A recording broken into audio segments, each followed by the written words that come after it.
Hey guys, bet you're sick of seeing me by now. I don't even know how many videos I've made in the past week. It was a week ago today that I set myself that challenge, so I've made some that haven't gone up because I've watched them back and they've been duds or they've needed editing and I've just been like, I don't have time to edit them or whatever, or I've been out, I don't know. Anyway, today's video is going to be ways I calm my anxiety. Now, before I start, I need to do like a massive disclaimer, and that is that everybody is different. These are just my ways that I use to relax, or try and relax. I'm never relaxed. These are my ways I try to calm myself down or relax, but they could also be classed as distraction techniques.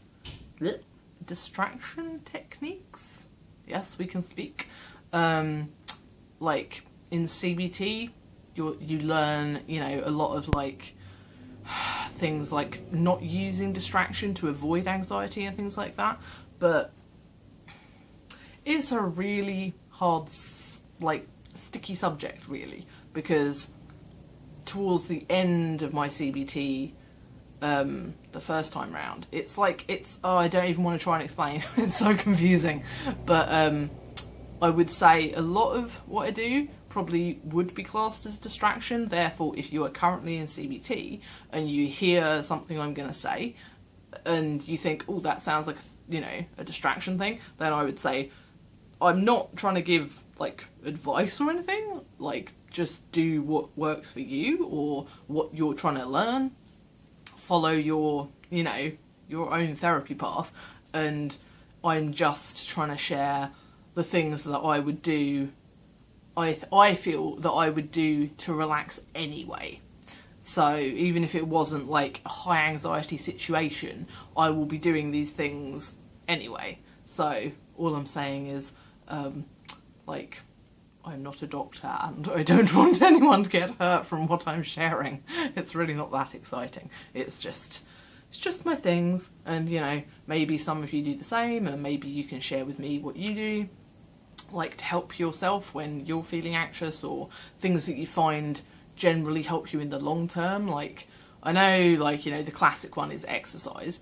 Like, a lot of people will work out and that seems to help their overall stress levels and anxiety to lower, but that's not been something that I've been able to incorporate into my routine for many, many reasons that I'm not going to go into right now because it will take the whole video. So I'm just going to tell you, and just please be aware that I'm not saying that you should go do this. And yeah, if you share any of my hobbies and passions, let me know, and yeah, I'm just going to get on with it.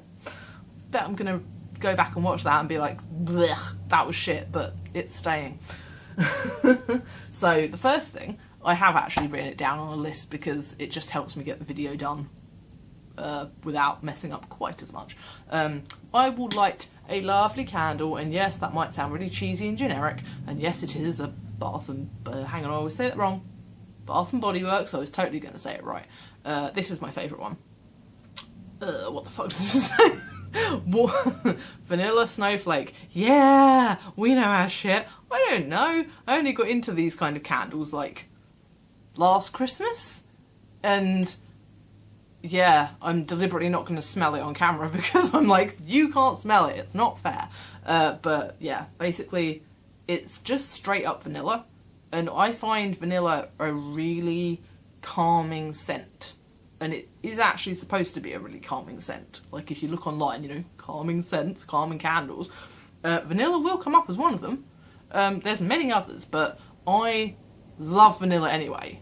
A lot of people really don't like vanilla, but I love it. And it's really hard to get plain vanilla candles from this store. It's always vanilla and something, usually like lavender, and I really don't like lavender. So I saw these last week and there were only 2 left already. And it was October, and I'm like, you have Christmas candles and everyone's taken the ones that I want, so I just bought all the ones that were left, which was 2. It's an exciting story for you. So I'd say like your favourite scent, or, you know, because scents can, I swear to God, they can change your emotions or something because you smell something delicious and you're like, makes you happier. I don't know, works for me. The second thing I do, which is definitely a distraction thing, but I'm going to tell you anyway because it seems to be my biggest thing that I do at the moment, and yes, I have props. I'm very into my props today and they're not behaving themselves. Oh dear, I was better off the other way around. All will become clear in a second. Stop disappearing! Oh, technology is against me. I'm just checking to check I'm not going to show you any sort of private information. It's really not that interesting. Play a lot of puzzle games. See, this is my thing of puzzle games that I have. It doesn't usually pop up like that. Oh shit, the screen's gone yellow. I have tons. Can you see any of them? How, you know, Candy Crush and all that. What colour did I use last time I did this? Was it that? It was! Ha! I learned something! If your screen ever turns yellow because you shove something colourful in the lens of the camera, shove something very dark coloured. I mean, I think this is black. I don't know if it's dark navy. I don't know. Very dark. Get the nearest dark thing, put it against the lens and it works. I know that I picked up white paper and it didn't work, so that was interesting. Puzzle games. And I'm very interested in this. I am. Because Candy Crush, I got so stuck on Candy Crush, I had to collect. And I now have 9, 10, 11, 12, 13, I have 15 games on the go. But I only dip in and out of them. I never spend money on them. And I fucking love them. And my favourite ones are Charm King and Forest Mania. And yes, they're available on Android because this is not an anything. Tis an Android. I love it. And now that's going to be in the background because there is something on my bed that would not appreciate having a tablet put on top of them. That will come into it in a minute. The third thing is really... it's really embarrassing because I couldn't find the prop that I wanted. The third thing is to be crafty, and my craft of choice, I would say, recently, and when I say recently, I mean about a year ago, about 6 months ago was the last time I actually did it, which is ridiculous, was crochet. Is crochet. This magazine is actually really cool. I believe it's a British magazine, so I had to buy it imported for like stupid money. But it had like grid patterns. I have to have my patterns drawn in... If you know anything about crochet, I hope you know what I'm talking about. I can't fucking find a picture. I can't do written patterns. I have to have like the little graph where they draw the little symbols. That's the only way I can follow a pattern. And it's kind of hard to find. And then English crochet and American crochet terms are totally different. Oh, they're not totally different, but they're like one step off. And it messes with your head. Weirdly, I actually learned crochet from an American book. So this isn't great. It just means everything turns out a bit bigger than it should. And the reason I'm embarrassed is because I could only find a crochet magazine. I couldn't actually find any of my yarn supplies or anything. And I'm like, that means I haven't done any since I moved in here 5 months ago. Brilliant. So that's something that I used to find incredibly helpful, and I've heard from so many other people that especially knitting and crochet helps them focus. I think it's all about focus and like really calms them down, gives them something to do with their hands. And again, I guess it's distraction, but I'm going to stop trying to be so focused on that being a bad thing.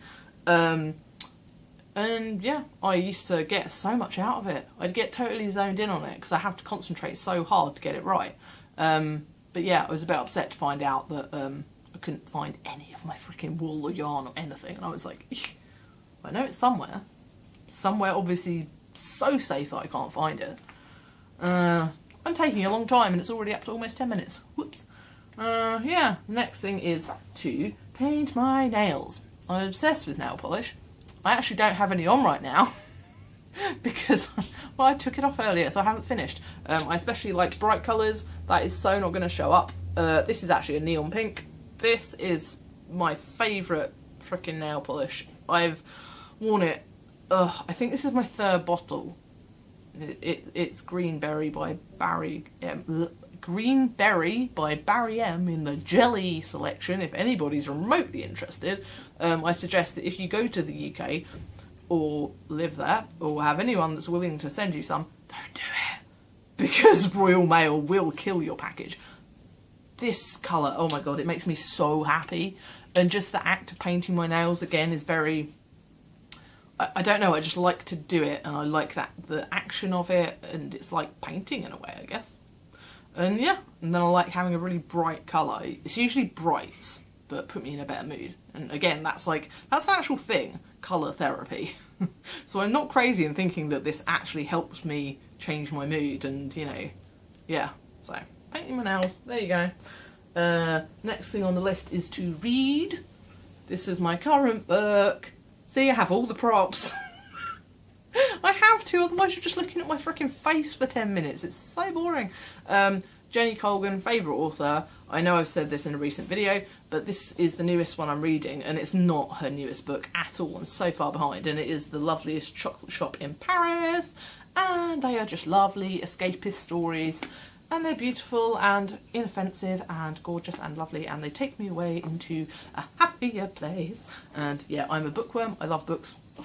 That's my fiction. I pretty much just read fiction and biographies. If you have a favourite author, especially like a fiction writer, or if you've read a biography that you found particularly helpful or interesting, I would love book recommendations, because I only have a couple on the go, because all my other books that I haven't read, I can't find them. They're all in a box somewhere and I can't find them. So if you want to tell me your favourite book, leave it in the comments down below. I would love to hear. I would genuinely really love to hear that. The next thing is to listen to music. Now, my main way of doing that would be on my phone, and I'm recording this on my phone, so I have no prop for that part of it, because I use an app called TuneIn.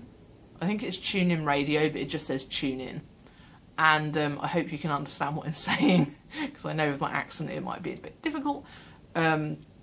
But it's awesome, and you can just add your favourite radio stations, and then you just click on them and off you go, and it's wonderful. And I just remembered the other brilliant thing my favourite thing to do, and this has actually nothing to do with like when I feel anxious. It's just something that I do almost every day when I wake up. I put on a podcast, and I've collected about, I think, 8 or 10 different podcasts now that I listen to on a weekly basis, so it gives me enough for one a day to wake up with. So I might listen to the radio, but I might listen to a podcast.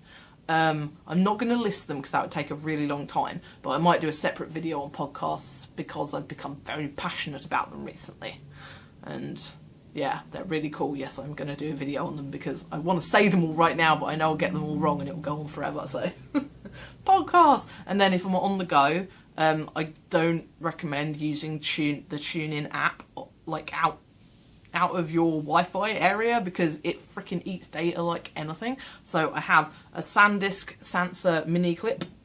It's just an MP3 player, but it's really small, and it's got a little clip on the back, and it's really cool because my iPod died.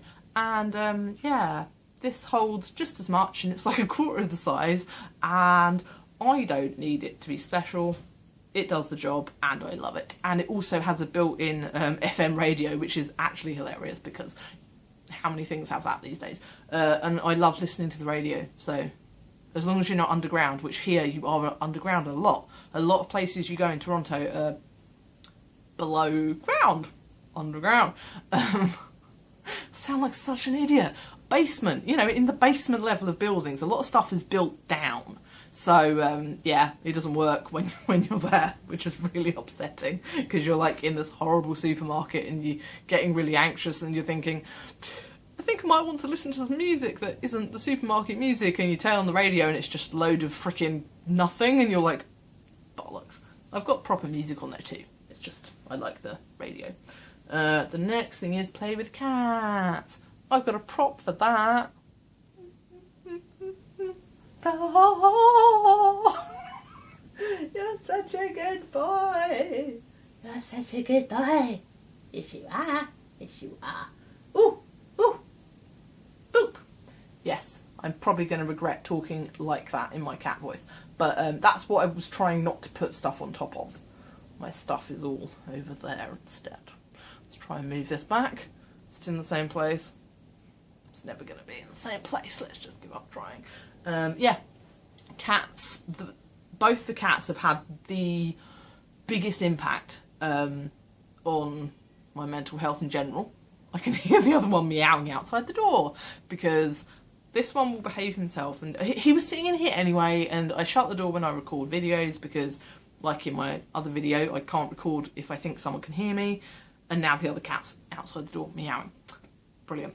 The one I've got with me is the older cat. He's 2 years old, and he was obviously the first one we got, and yeah, it's just wonderful. There's nothing, but I'm so not straight. Sorry, it's going to annoy me. I've got the grid lines on my camera, so like an air stewardess. Yeah, so pets are brilliant, and I love cats, and I'm going to go off on a really bad story in a minute. Yeah, I just go and hug them and pet them and play with them if I've got the energy and they want to, and I don't know, there's just something so amazing about them, and I swear that something about a cat's purr. This one doesn't purr though, like, he really doesn't purr, and if he does, it's like so quiet. The other one purrs really loudly, and I swear, like, the pitch of a purr and the vibration of a purr, it does something relaxing to me. I'm not sure if this is like a scientific fact, but I swear it does. So find yourself a cat. I would so suggest getting a pet to anyone with like any sort of anxiety, depression sort of thing. As long as you think you can handle it safely, obviously, as in you can take care of it, and you feel able to, because they've just been so wonderful. But then I do have someone else, you know, I have my other half, so he can always take care of them if I'm not able to, so, you know, that's all good. I'm going to shut up talking about cats now because I'm just going off. But I love them so much, and I get so much joy from having them. I love them! Getting too passionate about cats. Okay, next on my list is to watch comedy. My favourite, I guess, I just straight off say Saturday Night Live. I can watch reruns of that until the cows come home. I just love it so much, and anything with Kristen Wiig in it, she's so funny.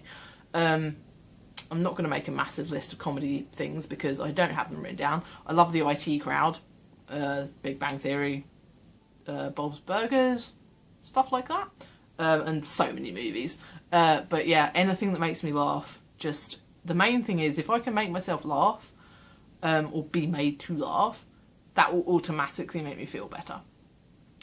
On the opposite side of that, crying.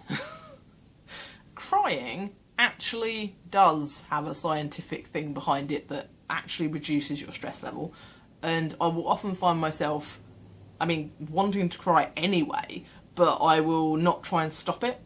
So if I'm feeling super depressed, super stressed, super anxious, super angry, whatever the situation is, I will not stop myself from crying, because I know that it'll actually make me feel better. That's just me though. Maybe it makes other people feel worse. But I know that it's like a fact that when you cry, it does actually release chemicals that are supposed to help you feel like you've, let something out.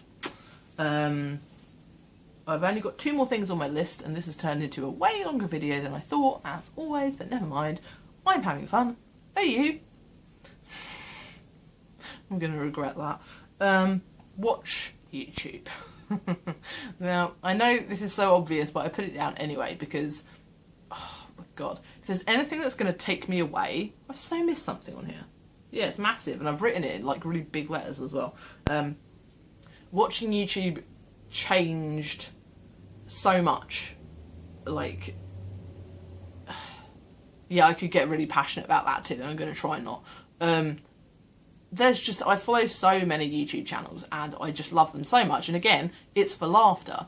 Pretty much all the channels I watch are funny people, so it will be Grace Helbig, Hannah Hart, Mamrie Hart, Jenna Marbles, Miranda Sings, Rhett and Link, I love comedy, and I love to laugh, and YouTube gives me that in very short bursts of differentness, and I like the different people, and I love watching vlogs, even when they're not, you know, hilarious vlogs. And I even watch beauty channels like Essie Button and things like that, because that can be really interesting too. So, and you know, you might learn something. Yeah, YouTube. The other big thing on my list that I'd forgotten was editing.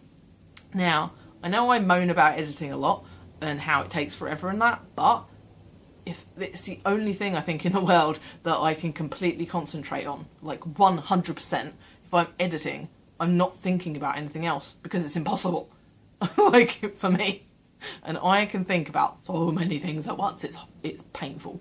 When I edit, I'm having to concentrate on so many things. It's like I've got to have my hands on so many different parts of the computer, and I've got to watch and listen and think and cut and paste and whatever, and then I've got to make a thumbnail, and because I'm really into making custom thumbnails now. Like, once you start making them, it's really hard to stop making them, because then you look at what YouTube spews out for you and you're just like, why is my mouth always open? I'm always mid-sentence, you know, in the ones that they just chuck out for you. And as soon as I learned how to make my own, I was like, oh god, now I'm addicted, you know. And it's not like the quickest thing in the world for me. I'm not very quick with Photoshop. I'm a bit slow. It doesn't take ages. It's like 5-10 minutes, but I'm pretty sure that it's supposed to be quicker. But I quite like doing that bit, because you get to pick the colour of the border and everything.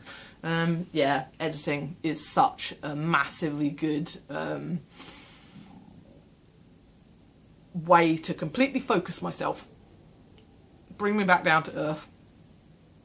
But it's really hard to start, especially if I'm having like a really, really high anxiety or really, really bad depression. Like, it's so hard to pick up the computer and go, yeah, I want to watch my own fucking face talk bullshit and edit it. Like, it's really hard.